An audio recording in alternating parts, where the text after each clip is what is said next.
परम आदरणीय हमारे भारत के परिवारजन, नमस्कार। आज हम जिंदगी की बात में बिना मेहनत का पैसा दुख ही देता है, इस बारे में अपनी बात शेयर करूंगा। बिना मेहनत का पैसा दुख ही देता है। दुनिया का एक दस्तूर है, जो था, जो है और जो रहेगा। वो है धन की तीन गतियां।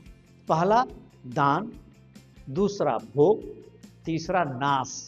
ये उनके लिए है जिनके पास पैतृक धन है या पैसा कमाया है। जो दरिद्र नारायण है उनको तो पैसा चाहिए। मैंने आज तक किसी ऐसे इंसान को नहीं देखा जो कहता हो कि मुझे धन दौलत नहीं चाहिए।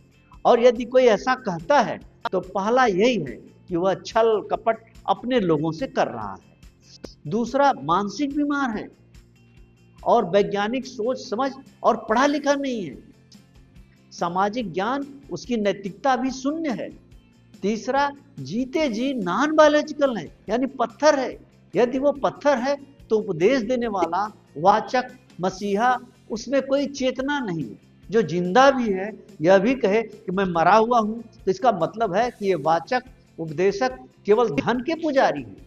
भगवान, अल्लाह की आरती में भगवान या मजार के चढ़ावा का धन बटोरना चाहते हैं। बहुत ही स्वार्थी और लोभी बाबा हैं और अपने शागिर्दों, शिष्यों और भक्तों को पूरा फैनेटिक, अज्ञानी, अंध भक्त ही मानते हैं। धन की हवस उनके अंदर भरी हुई है। जनता के सामने जानबूझकर झूठ बोल रहे हैं। ये जो धन उनके पास आ रहा है, बिना प्रोडक्टिव काम किए आ रहा है।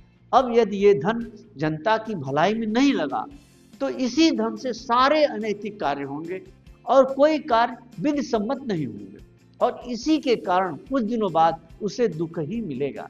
चाहे वह दुख राज्य का कानून दे या जनता दे, या वह स्वयं पश्चाताप से कष्ट जरूर उठाएगा, क्योंकि यह धन मेहनत से नहीं कमाया गया है। जो लोग बिना मेहनत किए पैसा चाहते हैं उनका जीवन तो दुखमय निश्चित है। इसलिए भगवान कृष्ण का ज्ञान सर्वोपरि है। कर्मणेवाधिकारस्ते मां फलेषु कदाचन। भगवान कर्म फल अवश्य देते हैं, क्योंकि वो मेरे भगवान हैं। सारे जहां को पालने वाला, बड़ा मेहरबान, निहायत रहम वाला है। यौमे जजा का मालिक है, पूरी दुनिया का मालिक।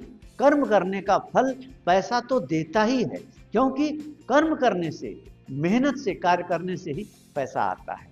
जय हिंद, जय भारत के लोग, नमस्कार।